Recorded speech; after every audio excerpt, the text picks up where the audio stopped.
بسم اللہ الرحمن الرحیم۔ فرماتے ہیں حضور نبی کریم صلی اللہ علیہ وسلم نے ہمیں 7 چیزوں کا حکم دیا۔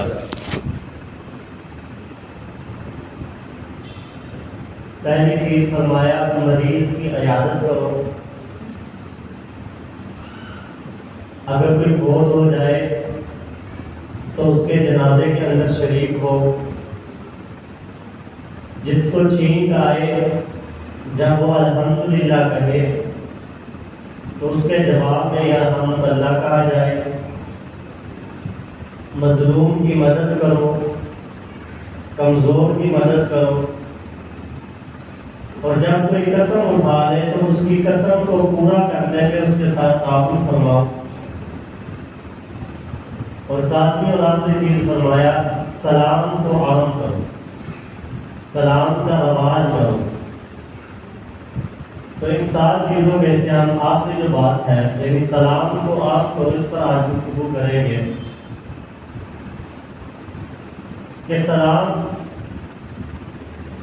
کتنی بڑی ایک دعا اور عبادت بھی ہے، اور یہ کتنی ایک جامع دعا ہے۔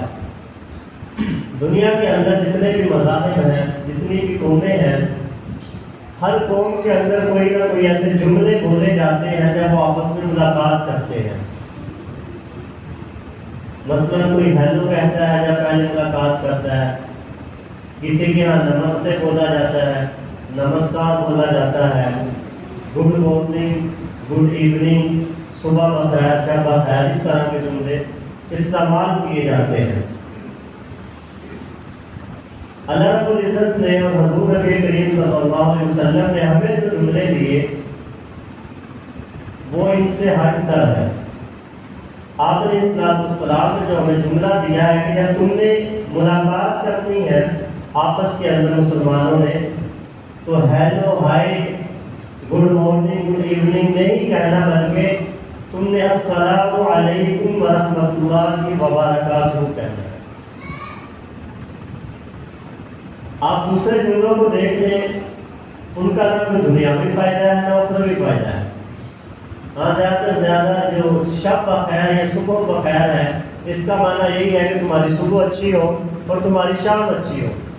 لیکن اس کے برعکس جو ہمیں اسلام نے جملہ دیا آپس میں ملاقات کرتے وقت جو جملہ بولا السلام علیکم ورحمۃ اللہ، یہ سب سے جامع بھی ہے اور دنیاوی اور اخروی بھی اس کے فائدے ہیں۔ تو یہ ایک بہترین دعا بھی ہے۔ السلام علیکم، تم پر اللہ کی سلامتی ہو، اور جس پر اللہ کی سلامتی ہو اسے تو کیا چاہیے؟ ورحمۃ اللہ، اللہ کی رحمتیں تم پر برسے، وبرکاتہ، اور اس کی برکتیں اس پر تم پر ہوں۔ تو کتنی یہ جامع ہمیں ملاقات کرنے کے وقت اللہ رب العزت نے جو ہے اور حضور علیہ السلام نے ہمیں دعا بتائی اور ملاقات کا طریقہ بتایا، اور یہ سلام ایک بہترین دعا ہے۔ ہم دیکھیں جب کسی بڑے سے ملتے ہیں، کسی اللہ والے سے ملتے ہیں، کسی بڑے عالم دین سے ملتے ہیں، کسی پیر سے ملتے ہیں تو ہم کیا کہتے ہیں کہ ہمارے لیے دعا کرنا۔ بزرگوں سے کہتے ہیں ہمارے لیے دعا کرنا، علماء سے کہتے ہیں ہمارے لیے دعا کرنا۔ تو یہ ایک بہترین طریقہ ہے کہ آپ نہ بھی کہیں، آپ ان سے سلام لے لیں گے تو آپ کے لیے دعا کر دیں گے، کیونکہ یاد رکھیے سلام کرنا جو ہے وہ سنت ہے، اور سلام کا جواب دینا یہ واجب ہو جاتا ہے۔ جس کو سلام کی گئی ہے اگر وہ سلام کا جواب نہیں دیتا تو وہ گناہ گار ہوتا ہے۔ تو جب ہم کسی اللہ والے سے، کسی بھی نیک بندے سے سلام کرتے ہیں السلام علیکم، تو وہ لازمی ہمیں وعلیکم السلام کہے گا، ورحمۃ اللہ وبرکاتہ بھی کہہ دے گا، اور کم از کم اتنا جملہ تو لازمی کہے گا کہ وعلیکم السلام، تم پر اللہ کی سلامتی ہو۔ اس لیے صحابہ کرام رضوان اللہ علیہم اجمعین اکثر آپس میں جب ملتے تو بے شمار سلام، تھوڑی تھوڑی بات، بلکہ حدیث کے اندر آتا ہے صحابہ کرام ایسے اکٹھے جا رہے ہوتے رات درمیان کے اندر درخت آ جاتا تو جدا ہو کر تب دوبارہ ملتے ان سے سلام کرتے۔ ایک صحابی رسول گھر کے اندر موجود تھے، حضور علیہ السلام ملنے کے لیے آئے تو آپ نے دستک دی اور سلام کا السلام علیکم۔ پہلے چھوٹے چھوٹے گھر ہوا کرتے تھے، جب بندہ باہر سے آواز دیتا تھا، سلام کرتا تھا، تو گھر سب کو آواز پہنچ جایا کرتی تھی۔ تو آپ نے السلام نے پہلی دفعہ سلام کیا تو جواب نہ آیا، دوسری دفعہ آپ نے پھر کہا السلام علیکم ورحمۃ اللہ وبرکاتہ، پھر جواب نہ آیا، پھر آپ نے تیسری مرتبہ یہی جملہ کہا، سلام کیا، 3 دفعہ سلام کہنے کے بعد بھی جب جواب نہ آیا تو حضور علیہ السلام واپس پلٹ گئے۔ یعنی اصول کی ادب میں سمجھ لیجیے کہ اصول یہ ہے شریعت کا کہ جب بھی تم کسی کے گھر پر پہنچو، کسی کے لیے ملاقات کرنے کے لیے جاؤ، تو گھر پر صرف 3 دفعہ دستک دینی چاہیے۔ اگر آواز گھر سے کوئی پیغام مل جائے کہ ہے موجود ٹھیک، اگر پیغام نہیں ملتا تو واپس چلے جانا چاہیے، ادب کا تقاضا یہی ہے۔ اور اسی طرح ہم موبائل پر بھی جب کال کرتے ہیں، کال کی کسی نے ریسیو نہیں کی، دوسری دفعہ کی، تیسری دفعہ کی، تو 3 دفعہ سے زیادہ بھی کسی کو کال نہیں کرنی چاہیے۔ یہ بھی سمجھے ایک دستک ہی ہے، 3 مرتبہ سے اگر ہم زیادہ کر رہے ہیں تو سمجھیے بد اخلاقی ہے۔ ہو سکتا ہے کسی مجبوری کے اندر ہو سکتا ہے وہ ایسے کام کے مشہور وہ آپ کی بات نہ سن سکتا ہو، اس لیے وہ آپ کی کال ریسیو نہیں کر رہا۔ تو یہاں سے ہمیں اصول بھی ملا کہ حضور علیہ السلام نے 3 دفعہ دستک دی، جواب نہ آیا تو واپس پلٹنے لگے۔ جب آپ واپس جانے لگے تو جلدی سے صحابی رسول نے دروازہ کھولا اور باہر آئے، آپ نے السلام کو دیکھ لیا، آپ نے بھی ان کو دیکھ لیا، تو آپ نے فرمایا میں نے 3 دفعہ آپ کو سلام کیا، آپ نے آواز نہیں دی۔ تو صحابی نے کہا یا رسول اللہ صلی اللہ علیہ وسلم میں نے سلام کا جواب دیا تھا، تو آپ نے فرمایا مجھے تو آواز نہیں آئی۔ فرمانے لگے یا رسول اللہ میں نے سلام کا جواب اتنی ایسا دیا تھا کہ آپ تک آواز نہ پہنچ سکے۔ تو آپ نے پوچھا وجہ؟ اس نے کہا یا رسول اللہ آپ نے کہا السلام علیکم ورحمۃ اللہ وبرکاتہ، کہ تم پر سلامتی اور تم پر اللہ کی رحمتیں اور تم پر برکتیں ہوں۔ تو اگر میں بآواز بلند آپ کو جواب دیتا تو آپ دوسری مرتبہ نہ کہتے، تو میں نے آہستہ سے جواب دے دیا تاکہ آپ دوسری مرتبہ کہیں۔ آپ نے پھر دوسری مرتبہ کہا، میں نے پھر بھی جواب دیا اور میں نے آہستہ سے کہا تاکہ آپ تیسری مرتبہ کہیں۔ آپ نے 3 مرتبہ کہا، میں نے آہستہ آہستہ جواب ضرور دیا ہے، لیکن یہ اس لیے کیا تاکہ بار بار آپ میرے لیے دعا کریں۔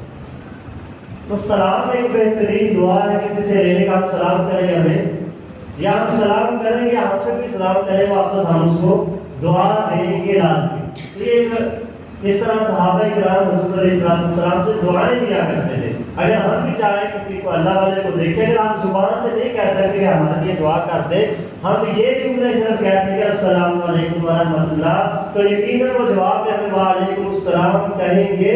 تو یہ اتنی بڑی دعا ہے، اتنی جامع دعا ہے کہ ساری دعائیں ایک پاس ایک طرف ہو جائے، ایک ہی کافی ہے۔ لیکن ہم کسی کو کہ ہمارے لیے رزق کی دعا کرنا، پریشانی کے لیے دور ہو جائے دعا کرنا، یہ صرف ایک دعا ہے۔ لیکن جب ہم نے سلام دے کر اس کو مجبور کر دیا وعلیکم السلام ورحمۃ اللہ وبرکاتہ، تو یہ 3 دعائیں اس نے کر دی۔ السلام، تم پر سلامتی ہو، سلامتی کیا؟ یعنی تم دنیا کے اندر ہر پریشانی سے سلامت رہو، ہر دکھ مصیبت پریشانی سے سلامت رہو۔ ورحمۃ اللہ، تم پر اللہ کی رحمتیں برسیں، جیسے اللہ کی رحمت مل جائے اسے اور کیا چاہیے۔ وہ ہمارا کام اور تجھے جو اللہ نے رزق مال جان عزت دی ہوئی ہے، اللہ مزید اس کے اندر تجھے برکتیں عطا فرمائے۔ تو یہ کیسی جامع دعا ہے، اگر ہم سلام کر کر کسی کے سلام کا جواب وصول کرتے ہیں، گویا ہم نے ایک دعا اس کو دی اور بدلے میں اس نے ہمیں بھی ایک دعا عطا فرمائی۔ ایک معروف اللہ والے گزرے جن کا نام معروف کرفی تھا رحمۃ اللہ علیہ، یہ حضرت جنید بغدادی رحمۃ اللہ علیہ جو بہت بڑے اللہ والے بہت بڑے پیر بھی گزرے ہیں۔ ہمارے یہاں تو آج پیر کا لفظ بدنام ہو چکا نا، کہ پیر لفظ کو ہی ہمارے یہاں بڑا عیب دار سمجھا جاتا ہے کہ پتہ نہیں پیر، وہ جب آپ پیر کا نام لیتے ہیں تو فوراً ہمارے یہاں وہ لوگ ذہن میں آتے ہیں جو 6 ماہ نہاتے کوئی نہیں، وہ جن کے کپڑے بھی گندے اور میلے کچیلے ہوتے ہیں، جنہیں کلمہ بھی کوئی نہیں آتا، جنہیں پاکی نہ پاکی کا پتہ بھی نہیں ہوتا، نماز روزے کا پتہ ہی نہیں ہوتا، پیر وہ نہیں ہوتا۔ یہ تو ہم جاہل عوام اس طرح کے پیر بنا۔ پیر تو وہ ہوتے ہیں جو دیکھ کر اللہ یاد آ جائے، پیر تو وہ ہوتے ہیں جو اصلاح نفس کرتے ہیں انسان کی، پیر تو وہ ہوتے ہیں جو انسان کے اندر اخلاق رذیلہ کو ختم کر کے انسان کے اندر اچھی عادات کو پیدا کرتے ہیں، جو انسان کے اندر حسد بغض کینے چغل خوری کی یہ گندی اور مہلک بیماری کو ختم کرتے ہیں، جو انسان کے دل کا جو ہے وہ تزکیہ نفس کرتے ہیں، انسان کے دل سے دنیا کی بے جا محبت، دنیا کی بے جا اغراض و مقاصد کو ختم کر کے انسان کے دل کے اندر اللہ اور اس کے رسول کی محبت کو پیدا کرتے ہیں۔ اسے ولی کہا جاتا ہے، اسے پیر کہا جاتا ہے۔ اور پہلے جو زمانے کے اندر پیر ہوا کرتے تو ویسے ہوا کرتے، ان کی خانقاہوں کے اندر جب لوگ آتے تھے وہ ان کی اصلاح کیا کرتے تھے۔ لوگ آتے تھے کہ پیر صاحب میرے اندر یہ بیماریاں، میں لوگوں سے حسد کرتا ہوں، میں اس کو کیسے ختم کروں؟ وہ انہیں وظیفے بتایا کرتے تھے، وہ انہیں کام بتایا کرتے تھے، سمجھایا کرتے تھے۔ میرے اندر جھوٹ کی بیماری ہے، میں اس کو کیسے ختم کروں؟ میرے اندر عبادات کی کمی ہے، میں نمازیں چھوڑ دیتا ہوں، میں اس کو کیسے ختم کروں؟ تو وہ لوگوں کی اصلاح کیا کرتے تھے۔ آج کے دور کے اندر بھی ایسے ہیں، یہ نہیں کہ آج ختم ہو گیا، بہت سے ایسے اللہ والے موجود ہیں اس دنیا کے اندر جن کی نظریں اپنے مریدوں کی جیبوں پر نہیں ہوتی بلکہ ان کے دلوں پر ہوتی ہیں کہ ان کے دلوں کی اصلاح کس طرح کرنی ہے، ان کا تزکیہ نفس، ان کے دلوں کو پاک کس طرح کرنا ہے۔ تو بات کیا، حضرت جنید بغدادی بہت بڑے اللہ کے ولی بھی تھے اور اپنے وقت کے پیر بھی تھے۔ ان کے دادا پیر یعنی ان کے پیر کے آگے جو پیر تھے ان کا نام تھا معروف ترفی رحمۃ اللہ علیہ۔ ان کا ایک واقعہ میں سنا کے پھر جو مین بات آپ کو بتاتا ہوں، یہ اتنے اللہ والے تھے، اتنا ذکر کیا کرتے تھے کہ ان کا واقعہ آتا ہے، اتنا بھائی حجام کی دکان، نائی کی دکان پر گئے بال وغیرہ کٹوانے کے لیے، تو اس نے حجام نے بال کاٹ کر مجھ سے کاٹنے لگا نا، ٹھیک کرنے لگا، تو ان کی زبان ہل رہی تھی، ہونے ہل رہے تھے، یہ ہر وقت ذکر میں مشہور رہے تھے۔ تو حجام نے کہا پیر صاحب آپ اپنے ہوٹوں کو تھوڑی دیر کے لیے روک لیجیے تاکہ میں مجھ سے کاٹوں۔ تو ان کا جواب آگے سے آیا کہ تم اپنا کام کر رہے ہو، میں کیوں اپنا کام چھوڑوں؟ یعنی میں اللہ کا ذکر کر رہا ہوں، تم آپ اپنا کام کرتے رہو۔ اس طرح اللہ کے ذکر کے اندر یہ لوگ مستغرق ہوا کرتے تھے۔ تو ان کا واقعہ آتا ہے، یہ ایک دفعہ جا رہے تھے تو راستے کے اندر ایک سکا تھا، پانی ملا تھا، جس طرح ہمارے یہاں گرمیوں کے اندر شربت بیچتے ہیں نا، بازاروں کے اندر لوگ شربت وغیرہ بیچتے ہیں، تو پہلے زمانے کے اندر چونکہ پانی کنویں سے نکالا جاتا تھا، بڑا نایاب ہوتا تھا، سادہ پانی، تو کچھ لوگ ہوتے تھے جنہیں سکا کہا جاتا ہے، آج کل جس کو ساقی بھی کہتے ہیں، کراچی کے لفظ یہ بھی بدنام ہو گیا، ساقی ہمارے شراب پلانے والے کو کہتے ہیں معاذ اللہ، حالانکہ ساقی پانی پلانے والے کو بھی کہا جاتا ہے، سکا جو پانی نکال کر آگے دیتا تھا۔ تو وہ سکا جو تھا وہ پانی لے کر بیٹھا ہوا تھا اور یہ اعلان کر رہا تھا کہ جو مجھ سے پانی پیے اللہ اس پر رحم فرمائے۔ کیا کہہ رہا تھا کہ جو مجھ سے پانی پیے اللہ اس پر رحم فرمائے۔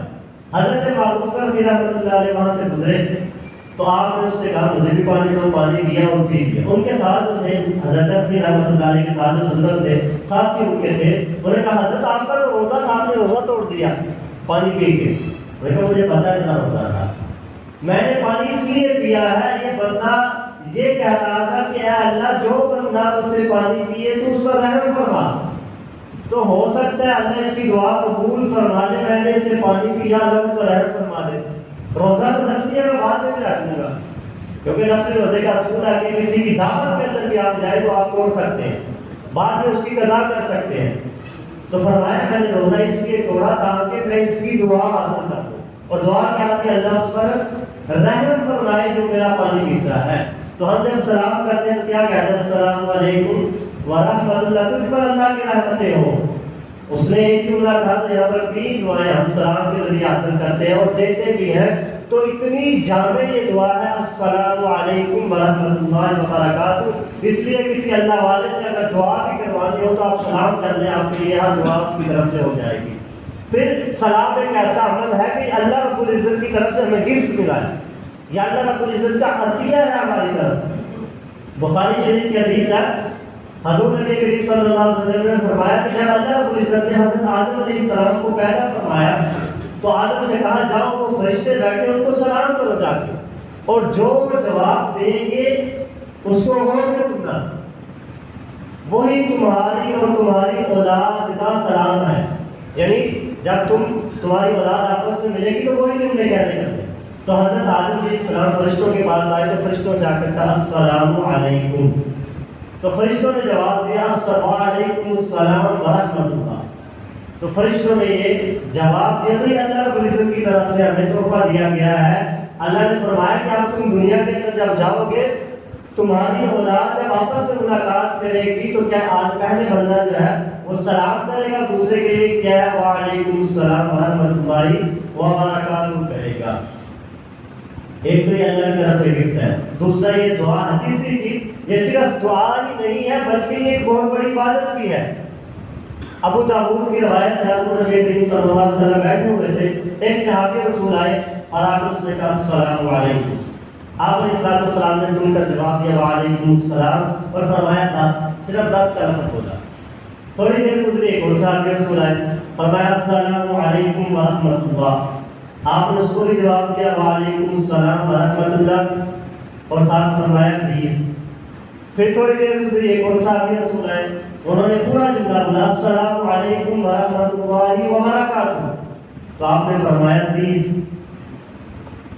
تو بعد میں پوچھا گیا کہ آپ سمجھ کا مطلب آپ نے فرمایا جس نے خالی السلام علیکم کا اس کو 10 نیکیاں ملی, جس نے وعلیکم السلام ورحمۃ اللہ کہا اس کو 20 ملی, اور جس نے ساتھ وبرکاتہ کو بھی شامل کر دیا اس کو 30 نیکیاں اللہ نے عطا کی.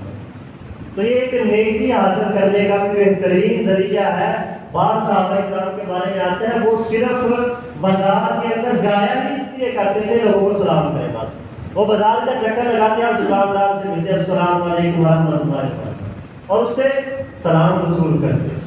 پھر یہ ثواب بھی ہے اور سلام کرنے کا ایک اور بہت بڑا فائدہ یہ بھی ہے کہ جو بندہ سلام کرتا ہے نا اس کے دل کو اللہ تکبر سے پاک کر دیتے ہیں. اس بندے کی محبت دوسروں کے اندر ڈال دیتے ہیں. بلکہ حدیث پاک کا کہتا آتا ہے کہ جس نے سلام دینے میں کہے کہ اس کا دل قیمت سے پاک ہو گیا. کیونکہ انسان جب دوسرے کو عزت دیتا ہے رسپیکٹ دیتا ہے بڑا سمجھتا ہے تبھی وہ پہلے سلام کرتا ہے. ہم ابھی دیکھتے ہیں جب دو بندوں کی آپس میں رنجش ہو جائے کوئی اختلاف ہو جائے نا تھوڑی بہت منہ بازی ہو جائے تو بعد میں وہ ملاقات کرے تو پہلے سلام کرتا ہے اس یار اس نے جس کو بات کر دیا یعنی دل صاف کر لیا اپنے اس کے دل کے اندر رنجش نہیں رہی. اور وہ دوسرا جو ہوتا ہے وہ بھی سمجھ لیتا ہے کہ یار اس نے جو ہے نا وہ تو پہلے ہمارا اختلاف ہوا اس کو ختم کر دیا. وہ بھی فوراً سلام کا کیا دیتا ہے جواب دیتا ہے. اور جو بندہ سلام کی عادت بنا لیتا ہے ہر کسی سلام کرتا ہے لوگ اس کی تعریف کرتے ہیں. ہمارے یہاں بھی ہوتا ہے کوئی بندے کی عادت ہونا جب بھی کسی سے ملے تو سلام کرے تو ہم جب بیٹھے ہو تو آپ بات کرتے ہیں یار وہ بلانا بڑا اچھا ہوتا ہے. جب بھی گزرتا ہے سلام ضرور کر دینا. جب بھی جاتا ہے جب بھی ملاقات ہوتی ہے حال ضرور بنا دیتا ہے ہمیں سلام ضرور کرنا ہے. تو یہ ایک عزت حاصل ہے معاشرے کے اندر عزت حاصل کرنے کا بھی ذریعہ ہے کہ ہم جب بھی کسی سے ملے اس سے سلام کریں گے لوگوں کے اندر ہماری عزت اور رسپیکٹ ہو. پھر ایک اور بات کہ جب ہم سلام کرتے ہیں تو ہم کہتے ہیں السلام علیکم. حالانکہ یہ جمع کا جملہ ہے. ایک بندے سے بھی ہم سلام کرتے ہیں تو ہم کہتے ہیں السلام علیکم. حالانکہ جب ایک بندے سے بات کرنی ہو تو عربی جو طریقہ کار ہے وہ یہ ہے کہ السلام علیکہ کہنا چاہیے. ایک بندہ ہے دوسرے پر سلام ہو. ہم کہتے ہیں السلام علیکم تم پر جمع کا صیغہ بولتے ہیں تم پر سلام ہو. اس کا کیا مطلب علماء نے اس کے دو مطلب لکھے ہیں کہ یہ کیوں کہا جاتا ہے. یہ ہم ایک بندے سے مل رہے ہیں اور صیغہ جمع کا بول رہے ہیں تمہارے اوپر سلام ہو تیرے اوپر کہنا چاہیے تھا تجھ پر سلام ہو. السلام علیکہ یہ کہنا چاہیے تھا جس طرح جو درود پڑھتے ہیں السلام علیکم یا رسول اللہ کہتے ہیں علیکہ یعنی تجھ پر آپ علیہ السلام ایک کہنا. تو ہم جب ایک بندے کو سلام کرتے تو علیکم کیوں کہتے ہیں. علماء فرماتے ہیں ایک تو اس کا مطلب یہ ہے کہ یہ تعظیم مقصود ہوتی ہے جس بندے کو سلام. ہمارے یہاں جس بندے کی ہمارے دل میں عزت ہو استاد سے ہم بات کرتے ہیں تو ہم کیوں کہہ کے پکارتے ہیں اس کو. ہم کیا کہتے ہیں آپ. کسی دوست سے بلانا ہو تمہارا اس طرح کا لفظ یعنی تیرا یا تو بھی کہتے ہیں ہم ادب کے خلاف سمجھتے ہیں. تو فرمایا علیکم کہنے کا اس لیے کہا گیا تاکہ جس کو تم سلام کر رہے ہو وہ سمجھے اس بندے نے بڑی بڑی تعظیم کی. آپ پر سلام ہو تمہارے اوپر سلام ہو تجھ پر سلام ہو. یہ نہیں کہا تیرے اوپر سلام ہو یہ جب آپ کے اوپر سلام ہو. ایک تو مطلب یہ. اور دوسرا علماء نے یہ لکھا ہے کہ جب بھی تم ایک بندے سے سلام بھی کرو تو اس وقت بھی 3 کی نیت کرو. 3 افراد کی نیت کرو. وہ کیسے علماء فرماتے ایک تو جس بندے کو آپ نے سلام کیا ایک تو وہ ہو گیا. دوسرے یہ دو فرشتے ہیں کرامن کاتبین جو اچھائی اور برائی ہمارے لکھتے ہیں ان کی بھی نیت کرو.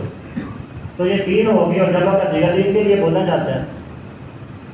تو السلام علیکم جب ہم جملہ بولتے ہیں تو صرف اس بندے کو نہیں کرتے سلام بلکہ جو اس کے دائیں بائیں فرشتے بیٹھے ہوئے ان کو بھی ہم سلام کی نیت کریں. اور جب ہم ان کو سلام کی نیت کریں گے تو ان کا بھی جواب ضرور آئے گا. اور جس کو فرشتوں کو جب وہ جواب دیں گے وعلیکم السلام ورحمۃ اللہ وبرکاتہ، تو ہمیں فرشتوں کی دعا بھی مل گئی. اور وہ اللہ کی مرادی معصوم ہے، گناہ نہیں کرتے. اللہ نے جس کام پر جس فرشتے کو لگا دیا وہ اسی کام میں لگا ہوا ہے. جب وہ ہمارے لیے دعا کریں گے تو کتنی سعادت والی بات ہو. اور اسی سے ایک مسئلہ علماء نے یہ بھی نکالا کہ جب نماز پڑھتے ہیں ہم سلام پھیرتے ہیں السلام علیکم ورحمۃ اللہ دائیں طرف پھر بائیں طرف، اس وقت بھی یہ نیت کرنی چاہیے کہ السلام علیکم جب دائیں طرف پھیرے کہ میرے دائیں طرف جتنے بھی مسلمان ہیں ان پر بھی سلامتی ہو اور جو فرشتے ہیں ان پر بھی سلامتی ہو. بائیں طرف پھیرے اس وقت بھی یہی کہا جائے کہ میری بائیں طرف جتنے مسلمان نماز پڑھ رہے ہیں ان پر بھی سلامتی ہو اور جو فرشتے یہاں پر موجود ہیں ان پر بھی سلامتی ہو. تو اس لیے علیکم کہنے کی ایک وجہ یہ بھی ہے، ایک تو اس بندے کو جس کو ہم سلام کریں اس کی نیت کی جائے، اور دوسری کا مطلب جو دو فرشتے اس کے ساتھ موجود ہیں جنہیں کرامت کا تجوید کہا جاتا ہے ان کی بھی نیت کی جائے. اس طرح ہم تین بندوں کو گویا سلام کرتے ہیں اور تین بندوں کی طرف سے ہمیں ایک بہترین دعا مل جاتی ہے. پھر اسی طرح ہم سلام کے اندر جو ہے کچھ چیزیں ہیں، کن جگہوں پر سلام کرنا چاہیے، کن جگہوں پر سلام نہیں کرنا چاہیے. اور ایک اور بات کہ سلام کرنا یاد رکھیے سنت ہے، اگر کوئی بندہ نہیں کرتا اس کو گناہ نہیں ہوتا، لیکن سلام کا جواب دینا واجب ہے. وَإِذَا حُيِّيتُم بِتَحِيَّةٍ فَحَيُّوا بِأَحْسَنَ مِنْهَا أَوْ رُدُّوهَا.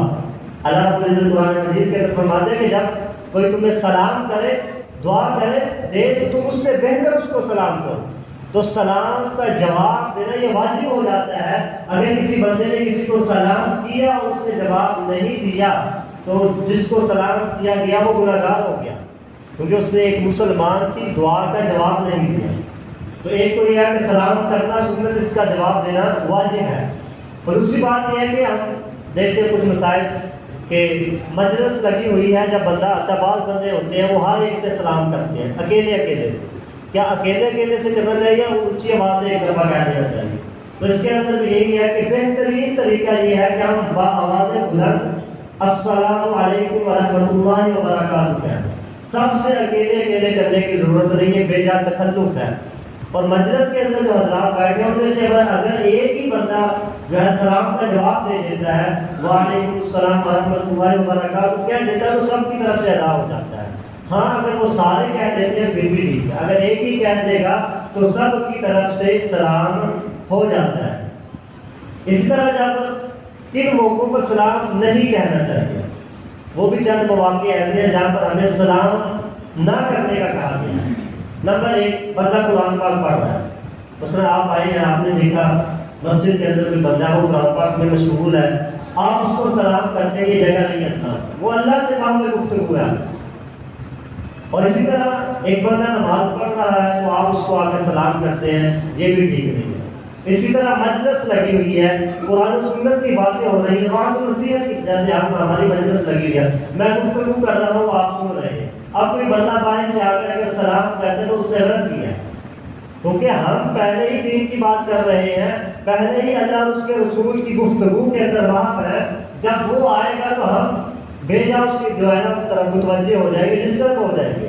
تو ان موقعوں کے اوپر فرمایا گیا کہ جب اس طرح کا موقع ہو تو اس وقت سلام نہیں کرنا چاہیے. قرآن پاک کوئی پڑھ رہا ہے، استاد ہے یا کوئی بڑا ہے تو آپ آ کر چپ کر کے وہاں پر بیٹھ جائیں، جب وہ فارغ ہو جائے پھر اس کے ساتھ سلام کریں. اس طرح بندہ گفتگو کر رہا ہے، آ کر بیٹھ جائے، جب وہ اپنی گفتگو کو مکمل کر لیں پھر اس کے بعد آپ اس سے سلام کریں. تو ان موقعوں پر سلام کرنے سے جو ہے پرہیز کرنا چاہیے. اسی طرح کہ سلام کے اندر مصافحہ کرتے ہیں، یہ السلام علیکم، یہ کیا ہے؟ مصافحہ کرنا یاد رکھیے تو سنت ہے. اب یہاں پہ اختلاف جو ہوتا ہے وہ ہمارے درمیان کو یہ کہ ایک ہاتھ سے کرنا چاہیے، دو ہاتھ سے.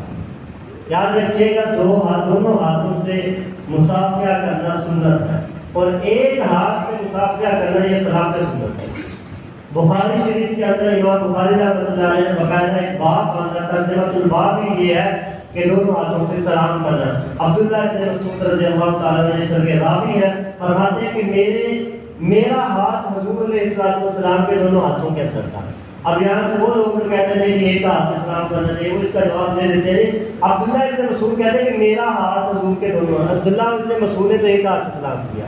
ہم کہتے ہیں یہ کیسے ہو سکتا ہے کہ نبی دونوں ہاتھوں سے سلام کرے اور عبداللہ ابن مسعود ایک ہاتھ سے؟ اصول تو یہ ہوتا ہے نا کہ بڑا جو ہے وہ ایک ہاتھ سے بھی کرتے تو گزارا ہے، جو چھوٹا ہوتا ہے وہ دونوں ہاتھوں سے کرتا ہے. تو حضور علیہ السلام وغیرہ الفاظ کے حضور فرماتے ہیں کہ میرا ہاتھ حضور کے دونوں ہاتھوں کے اندر موجود تھا، لہٰذا دونوں ہاتھوں سے سلام جو کرنا ہے وہ سنت ہے. ایک ہاتھ سے جو کرتا ہے وہ سلام کی سنت تو ادا ہو جائے گی، مسافر کی سنت جو ہے وہ نہیں ہوگی، خلاف سنت ہو جائے گا، سلام ہو جائے گا. اور اسی طرح ایک اور بات بھی ذہن کے اندر آ گئی کہ ہمارے یہاں بعض دفعہ اس طرح ہوتا ہے کہ ہمیں کوئی سلام بھیجتا ہے. مثلا ہمارا کوئی دوست کہیں گیا ہوا تھا یا رشتے دار کوئی آیا کہ یار فلاں تمہارے چچا تمہارے خالو تمہیں سلام دے رہے تھے، تو ہم جواب میں کہتے ہیں وعلیکم السلام. حالانکہ یہ جملہ نہیں ہے. وعلیکم السلام کا مطلب تو یہی ہو گیا جو سلام لے کر آیا اسی کو آپ نے جواب دے دیا، جس نے آپ کو سلام بھیجا اس کو تو آپ نے جواب نہیں دیا. جب کوئی سلام بھیجے اس وقت ہمیں کہنا چاہیے علیہم وعلیکم السلام، علیہم وعلیکم السلام. اگر یہ نہیں کہہ سکتے تو صرف اتنا بھی کہہ دیں وعلیکم السلام. علیہم وعلیکم السلام کا مطلب ہوگا کہ ان پر بھی سلامتی ہو جنہوں نے مجھے سلام بھیجا اور تم پر بھی سلامتی ہو. اور اگر خالی ہم یہ کہتے ہیں وعلیکم السلام تو اس کا مطلب صرف یہ ہوگا کہ جس نے مجھے سلام بھیجا اس پر بھی سلامتی ہو. اس طرح ایک اور مسئلہ کہ ہمارے یہاں معاشرے کے اندر غیر مسلم بھی رہتے ہیں، بعض ان سے بھی ہمارا سامنا ہو جاتا ہے، ہمارا تعلق بھی بن جاتا ہے، ان سے سلام کرنا چاہیے یا نہیں؟ اصول تو یہ ہے کہ کافروں سے سلام نہیں کرنا چاہیے آپ سے. لیکن اگر کوئی غیر مسلم ہمیں سلام کر دیتا ہے تو پھر ہمیں جواب میں کیا کہنا چاہیے؟ جواب کے اندر ہمیں وعلیکم بس کہنا چاہیے، پورا جواب نہیں دینا چاہیے. وعلیکم. ایک غیر مسلم نے کہا السلام علیکم ورحمۃ اللہ، تو آپ اس کو یہ کہیں گے وعلیکم السلام علیکم کا مطلب تو یہ ہو گیا اس نے کہا کہ تم پر اللہ کی سلامتی، اللہ کی رحمتیں برکتیں ہو، اور تم نے کہا وعلیکم اور تم پر بھی. اس کا مطلب یہ نہیں کرنا آپ نے یاد رکھیے بات کہ تم پر بھی سلامتی ہو، تم پر بھی اللہ نہیں یہ کیا تو ہے کیا اس پر تو سلامتی نہیں ہوگی اللہ کی، اس پر تو اللہ کی رحمت نہیں ہوگی. آپ نے جب وعلیکم کہنا ہے کہ تم پر بھی تو اس سے مراد دینا ہے کہ تم پر بھی اللہ کی ہدایت ہو، تمہیں اللہ ہدایت عطا فرمائے. غیر مسلم کو سلام کرتے وقت ایک تو جملہ پورا نہیں بولنا وعلیکم کہنا ہے، اور دوسرا مراد یہ لینا ہے کہ اللہ تمہیں ہدایت عطا فرمائے.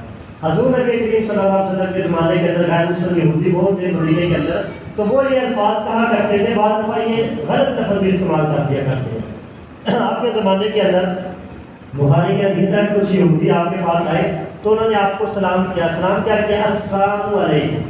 السلام سین کے بعد جو لام اس کو ختم کر دیا، تو اس کا معنی ہوتا ہے ہلاکت یا موت، سام کرنا. یعنی انہوں نے کہا السلام علیکم معاذ اللہ یا رسول اللہ تم پر ہلاکت ہو، تم پر موت آئے.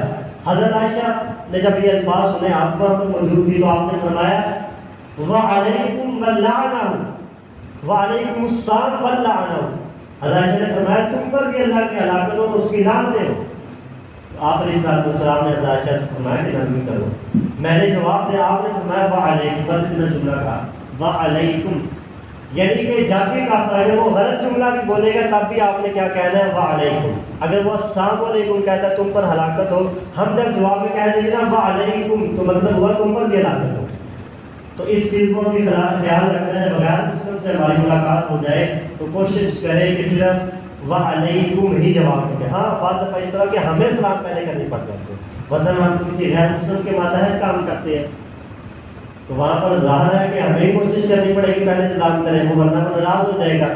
تو اس وقت ہم کس طرح سلام، اس وقت یہی کریں السلام علیکم کہیں، لیکن اس وقت بھی سلام سے مراد کیا لینا ہم نے اللہ تجھے ہدایت عطا فرمائے. وہاں پر بھی سلام سے مراد صحیح معنوں کے اندر سلام نہیں لینا. تو یہ وہ طریقہ کار ہے جو میرے ذہن کے اندر ہے جو ہمارے معاشرے کے اندر عام طور پر ہمیں پیش آتے ہیں. تو اس طریقے سے ہمیں سلام ایک تو سلام عام کرنا چاہیے، مسلمانوں کے اندر تو عام کریں. حدیث رسول اللہ علیہ وسلم نے 4 کام بتایا. السلام نے یہ بتایا کہ سلام کو عام کرو، اور فرمائے جو یہ کام کرے گا اللہ رب العزت اس کو جنت کے اندر داخل فرما دیں گے. تو سلام کو عام کرنا چاہیے مسلمانوں کے اندر. یہ ثواب بھی ہے، یہ ایک جامع دعا بھی ہے، اور مسلمانوں کے اندر آپس میں اتفاق، محبت اور یگانیت کو پیدا کرنے کا ایک ذریعہ بھی ہے۔ اللہ رب العزت سے دعا ہے اللہ کے عمل کی توفیق عطا فرمائے۔